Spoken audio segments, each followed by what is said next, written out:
आदित्य गुमसुम से खड़े थे। पत्नी की बात पर उन्हें विश्वास नहीं हुआ। वे शब्दों पर जोर देते हुए बोले, क्या तुम सच कह रही हो ऋचा?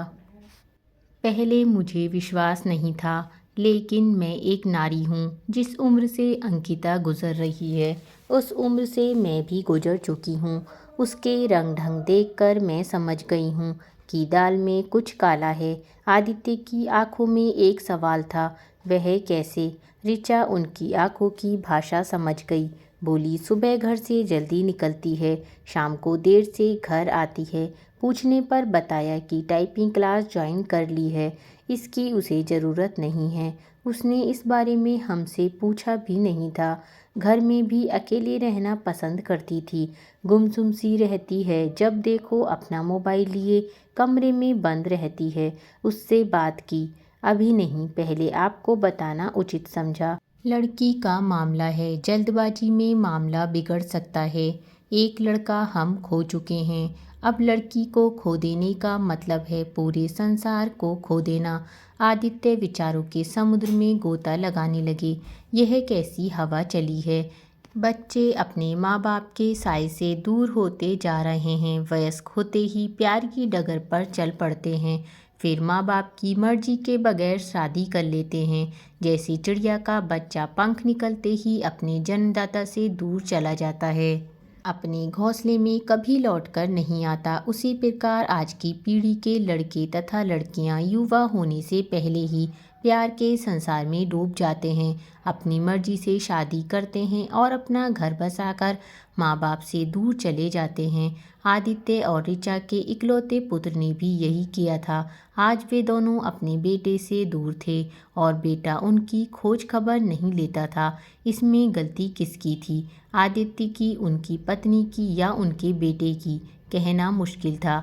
आदित्य ने पहले ध्यान नहीं दिया था, इसके बारे में सोचा तक नहीं था, परंतु आज जब उनकी इकलौती बेटी भी किसी के प्यार में रंग चुकी है, किसी के सपनों में खोई है, तो वे विगत और जगत का विश्लेषण करने पर विवश हैं। प्रतीक एमबीए कर चुका है, बेंगलुरु की एक बड़ी कंपनी में मैनेजर था। एमबीए करते समय ही उसका एक लड़की से प्रेम हुआ था। तब तक उसने घर में बताया नहीं था। नौकरी मिलते ही माँ बाप को अपने प्रेम से अवगत कराया। आदित्य और ऋचा को अच्छा नहीं लगा। वह उनका इकलौता बेटा था, उनके अपने सपने थे। हालांकि वे आधुनिक थे, नए जमाने के चलन से भी वाकिफ थे, परंतु भारतीय मानसिकता बड़ी जटिल होती है। हम पढ़ लिख कर आधुनिक बनने का ढोंग करते हैं, नए जमाने की हर चीज़ अपना लेते हैं, परंतु हमारी मानसिकता कभी नहीं बदलती। हमारे बच्चे किसी के प्रेम में पड़े, वे प्रेम विवाह करना चाहें, हम इसे बर्दाश्त नहीं कर पाते।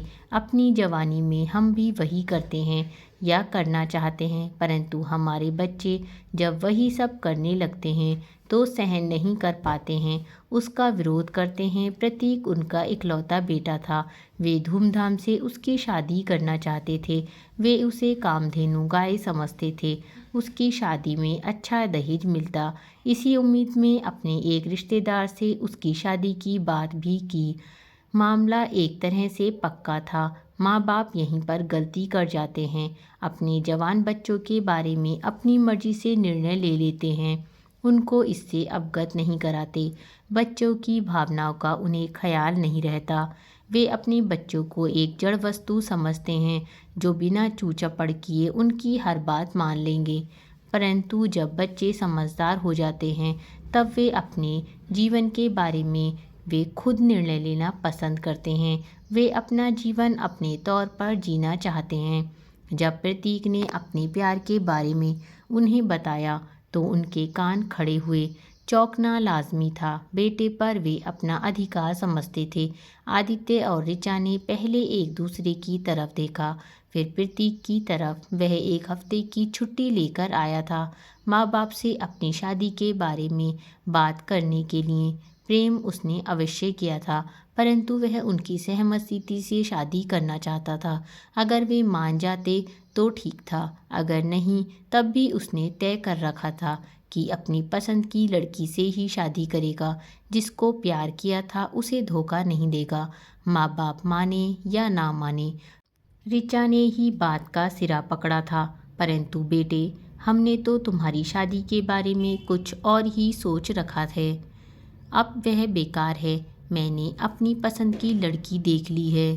आगे, वह मेरे अनुरूप है। हम दोनों ने एक साथ एमबीए किया था। अब साथ ही नौकरी भी कर रहे हैं, साथ ही जीवन व्यतीत करेंगे। परंतु हमारे सपने।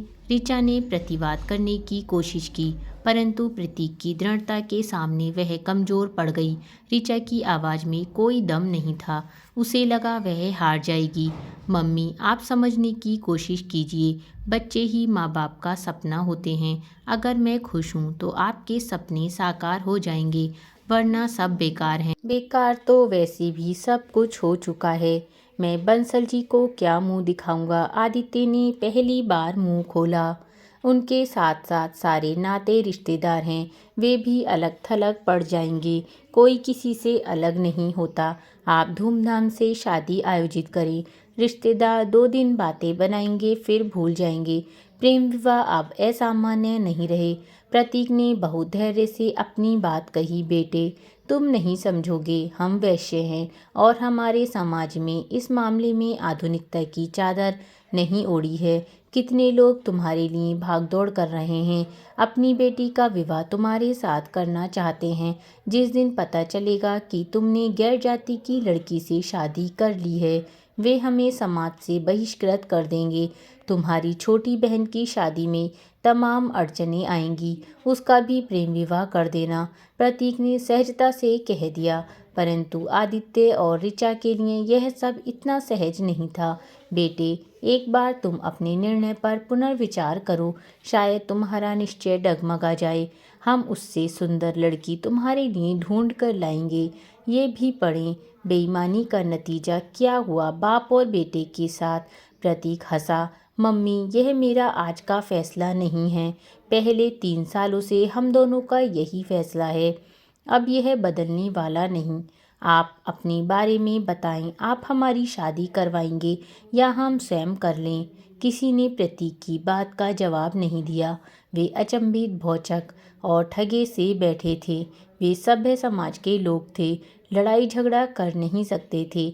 बातों के माध्यम से मामले को सुलझाने की कोशिश की, परंतु वे दोनों ना तो प्रतीक को मना पाए, ना प्रतीक के निर्णय से सहमत हो पाए। प्रतीक अगले दिन बेंगलुरु चला गया। बाद में पता चला उसने न्यायालय के माध्यम से अपनी प्रेमिका से शादी कर ली थी। वे दोनों जानते थे कि प्रतीक ने भले अपनी मर्जी से शादी की थी, परंतु वह उनके मन से दूर नहीं हुआ था। बस उनका अपना हट था। उस हट के चलते अभी तक बेटी से संपर्क नहीं किया था। बेटी ने पहले 1-2 बार फ़ोन किया था। आदित्य और ऋचा ने उससे बात की थी, हालचाल भी पूछा, परंतु उसको दिल्ली आने के लिए कभी नहीं कहा। फिर बेटे ने उनको फ़ोन करना बंद कर दिया। अब शायद वह हट टूटने वाला था। अंकिता के साथ वह पहले वाली गलती नहीं दोहराना चाहते थे। आदित्य ने शांत भाव से कहा, ऋचा, हमें बहुत समझदारी से काम लेना होगा। लड़की का मामला है। प्रेम के मामले में लड़कियां बहुत नासमझी और भावुकता से काम लेती हैं। अगर उन्हें लगता है कि माँ बाप उनके प्रेम का विरोध कर रहे हैं तो बहुत गलत कदम उठा लेती हैं। या तो वे घर से भाग जाती हैं या आत्महत्या कर लेती हैं। हमें ध्यान रखना है कि अंकिता ऐसा कोई कदम ना उठा ले। ऋचा बेचैन हो गई। क्या करें हम? कुछ करने की आवश्यकता नहीं है। बस उससे बात करो, उसकी सारी बातें ध्यान से सुनो, उसके मन को समझने का प्रयास करो। शायद हम उसकी मदद कर सकें। अगर वह समझ गई तो बहकने से बच जाएगी। उसके पैर गलत रास्ते पर नहीं पड़ेंगे। ये रास्ते बहुत चिकने होते हैं, फिसलने में देर नहीं लगती। ठीक है, ऋचा ने आश्वस्त होकर कहा। ऋचा ने देर नहीं की, जल्दी ही मौका निकाला। अंकिता से बात की। वह अपने कमरे में थी। ऋचा ने कमरे में घुसते ही पूछा, बेटा क्या कर रही हो? अंकिता हड़बड़ाकर खड़ी हो गई। वह बिस्तर पर लेटी मोबाइल पर किसी से बातें कर रही थी। अंकिता के चेहरे के भाव बता रहे थे जैसे वह चोरी करते हुए पकड़ी गई थी। ऋचा सब समझ गई, परंतु उसने धैर्य से कहा, बेटा तुम्हारी पढ़ाई कैसी चल रही है? अंकिता बीए के दूसरे दूसरे साल में थी। ठीक ठाक चल रही है, अंकिता ने अपने को संभालते हुए कहा। उसकी आंखें फर्श की तरफ थीं। वह माँ की तरफ देखने का साहस नहीं जुटा पा रही थी। अंकिता जिन मनोभावों से गुजर रही थी, ऋचा समझ सकती थी। उसने बेटी को पलंग पर बैठाते हुए कहा, बैठो और मेरी बात ध्यान से सुनो। वह भी बेटी के साथ पलंग पर एक किनारे बैठ गई। उसे लग रहा था किसी लागल पेट की जरूरत नहीं, मुझे सीधे मुद्दे पर आना होगा। अंकिता का हृदय तेजी से धड़क रहा था। पता नहीं क्या होने वाला था। मम्मी क्या कहेंगी उससे, उसकी कुछ समझ में नहीं आ रहा था। परंतु उसके मन में अपराध बोध था। मम्मी ने उसे फ़ोन करते हुए देख लिया था। ऋचा ने सीधे वार किया, बेटी मैं तुम्हारी मनोदशा समझ रही हूँ। मैं तुम्हारी माँ हूँ। इस उम्र में सबको प्रेम होता है। प्रेम शब्द पर ऋचा ने अधिक जोर दिया। तुम्हारे साथ कुछ नया नहीं हो रहा है, परंतु बेटी इस उम्र में लड़कियाँ अक्सर बहक जाती हैं। लड़के उनको बरगला कर झूठे सपनों की दुनिया में ले जाकर उनकी इज्जत से खिलवाड़ करते हैं। बाद में लड़कियों के पास बदनामी के सिवा कुछ नहीं बचता। वे बदनामी का दाग लेकर जीती हैं और मन ही मन घुलती रहती हैं। अंकिता का दिल और जोर से धड़क उठा। बेटी अगर तुम्हारे साथ ऐसा कुछ हो रहा है तो हमें बताओ। हम नहीं चाहते तुम्हारे कदम गलत रास्ते पर पड़ें। तुम नासमझी में कुछ ऐसा न कर बैठो जो तुम्हारी बदनामी का सबब बने। अभी तुम्हारी पढ़ाई की उम्र है, लेकिन यदि तुम्हारे साथ प्रेम जैसा कोई चक्कर है तो हम शादी के बारे में भी सोच सकते हैं। तुम खुलकर बताओ, क्या वह लड़का तुम्हारे साथ शादी करना चाहता है? वह तुमको लेकर गंभीर है या बस खिलवाड़ करना चाहता है? अंकिता सोचने लगी, पर उसके मन में दुविधा और शंका के बादल मंडरा रहे थे। बताए या ना बताए, मम्मी उसके मन की बात जान गई हैं। कहाँ तक छिपाएगी? नहीं बताएगी तो उस पर प्रतिबंध लगेंगे। उसने आगे आने वाली मुसीबतों के बारे में सोचा।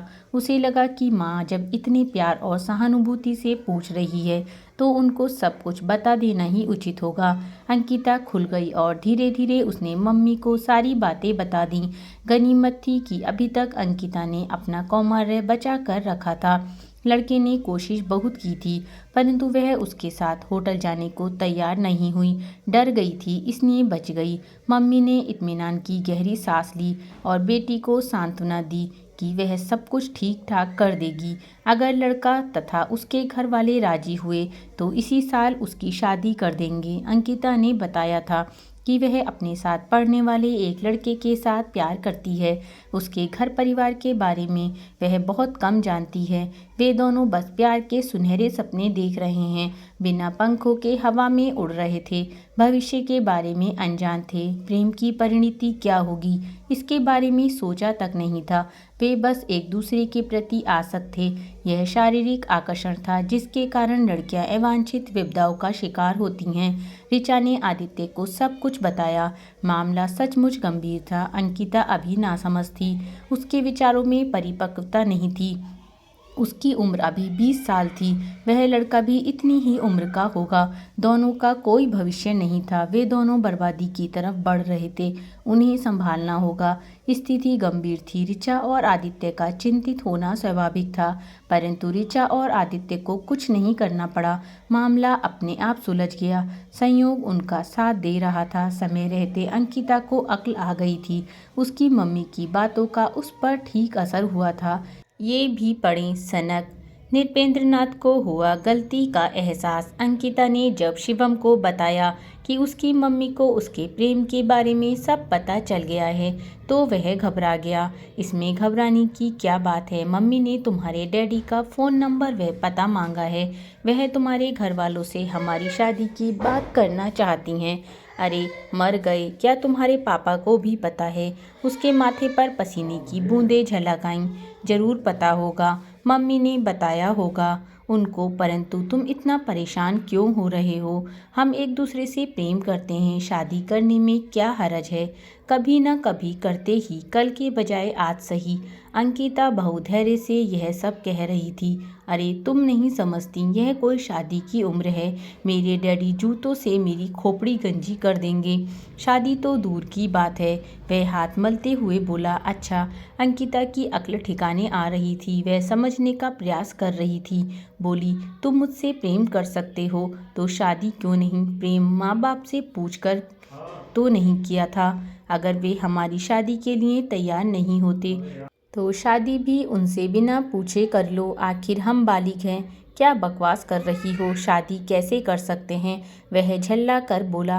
अभी तो हम पढ़ रहे हैं। माँ बाप से पूछे बगैर हम इतना बड़ा कदम कैसे उठा सकते हैं? अच्छा, माँ बाप से पूछे बगैर तुम जवान कुंवारी लड़की को बरगला सकते हो, उसको झूठे प्रेम जाल में फंसा सकते हो, शादी का झांसा देकर उसकी इज्जत लूट सकते हो। यह सब करने के लिए तुम बालिग हो, परंतु शादी करने के लिए नहीं। वह रोआंसी हो गई। उसे मम्मी की बातें याद आ गईं। सच कहा था उन्होंने कि इस उम्र में लड़कियां अक्सर बहक जाती हैं। लड़के उनको बरगलाकर झूठे सपनों की दुनिया में ले जाकर उनकी इज्जत से खिलवाड़ करते हैं। शिवम भी तो उसके साथ यही कर रहा था। समय रहते उसकी मम्मी ने उसे सचेत कर दिया था। वह बच गई। अगर थोड़ी देर होती तो एक ना एक दिन शिवम उसकी इज्जत जरूर लूट लेता। कहाँ तक अपने को बचाती? वह तो उसके लिए पागल थी। शिवम इधर उधर ताक रहा था। अंकिता ने एक प्रयास और किया। तुम अपने घर का पता और फ़ोन नंबर दो। तुम्हारे मम्मी डैडी से पूछ तो ले कि वे इस रिश्ते के लिए राजी हैं या नहीं। क्या शादी शादी की रट लगा रखी है? वह दांत पीस कर बोला। हम कॉलेज में पढ़ने के लिए आए हैं, शादी करने के लिए नहीं। नहीं, प्यार करने के लिए। अंकिता ने उसकी नकल की। वह भी दांत पीस कर बोली। तो चलो नाचे गाएं और खुशियां मनाएं। अब उसकी आवाज़ में तल्खी आ गई थी। कमीने कहीं के, तुम्हारे जैसे लड़कों की वजह से ही ना जाने कितनी लड़कियां अपनी इज्जत बर्बाद करती हैं। मैं ही बेवकूफ़ थी जो तुम्हारे फंदे में फंस गई। थू है तुम पर, भाड़ में जाओ। सब कुछ खत्म हो गया। अब कभी मेरे सामने मत पड़ना। गैरत हो तो अपना काला मुंह लेकर मेरे सामने से चले जाओ। उस दिन शाम को अंकिता जल्दी घर पहुंच गई। बहुत दिनों बाद ऐसा हुआ था। ऋचा और आदित्य ने भेद भरी नज़रों से एक दूसरे की तरफ देखा। अंकिता चुपचाप अपने कमरे में चली गई थी। आदित्य ने ऋचा को इशारा किया। वह पीछे पीछे अंकिता के कमरे में पहुंची। आदित्य भी बाहर आकर खड़े हो गए थे। आज बहुत जल्दी आ गई बेटी? ऋचा अंकिता से पूछ रही थी। हाँ मम्मी, आज मैं अपने मन का बोझ उतार कर आई हूँ। बहुत हल्का महसूस कर रही हूँ। फिर उसने एक एक बात मम्मी को बता दी। मम्मी ने उसे गले से लगा लिया। उसे पुचकारते हुए बोली, बेटी मुझे तुम पर गर्व है। तुम्हारी जैसी बेटी हर माँ बाप को मिले। मम्मी, यह सब आपकी समझदारी की वजह से हुआ है। समय रहते आपने मुझे संभाल लिया। मैं आपकी बात समझ गई और पतन के गर्त में जाने से बच गई। आप थोड़ा सा देर और करती तो मेरी बर्बादी हो चुकी होती। मैं आपसे वादा करती हूँ कि मन लगाकर पढ़ाई करूँगी। आपकी नसीहत और मार्गदर्शन से एक अच्छी बेटी बनकर दिखाऊँगी। हाँ बेटी, तुम्हारे सिवा हमारा और कौन है? तुम चली जाती तो हमारे जीवन में क्या बचता? मम्मी, ऐसा क्यों कह रही हैं? मैं आपके साथ हूँ और भैया भाभी भी तो हैं। ऋचा ने अफसोस से कहा।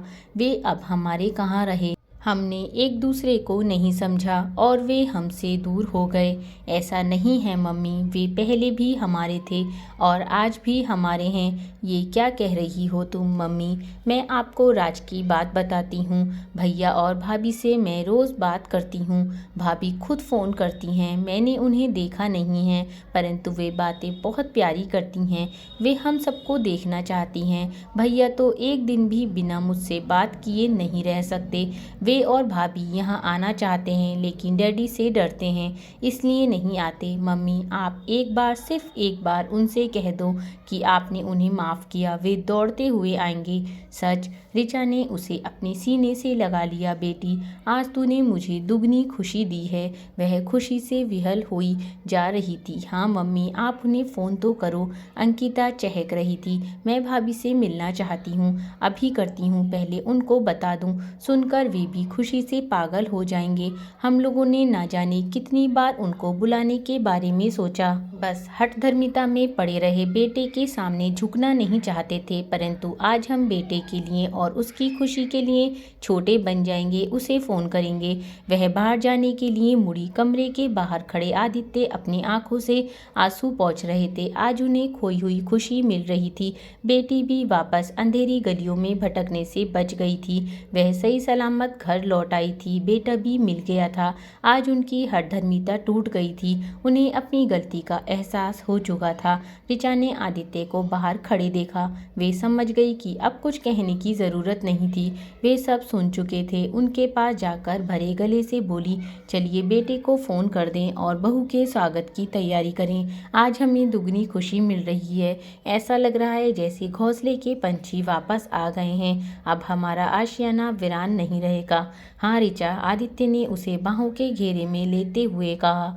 घोंसले के पंछी घोंसले में ही रहते हैं, डाल पर नहीं। प्रतीक को वापस आना ही था। हमारी बगिया के फूल यूं ही हंसते मुस्कुराते रहें, उनकी सुगंध चारों ओर फैले और वे अपनी महक से सबके जीवन को गुलजार कर दें।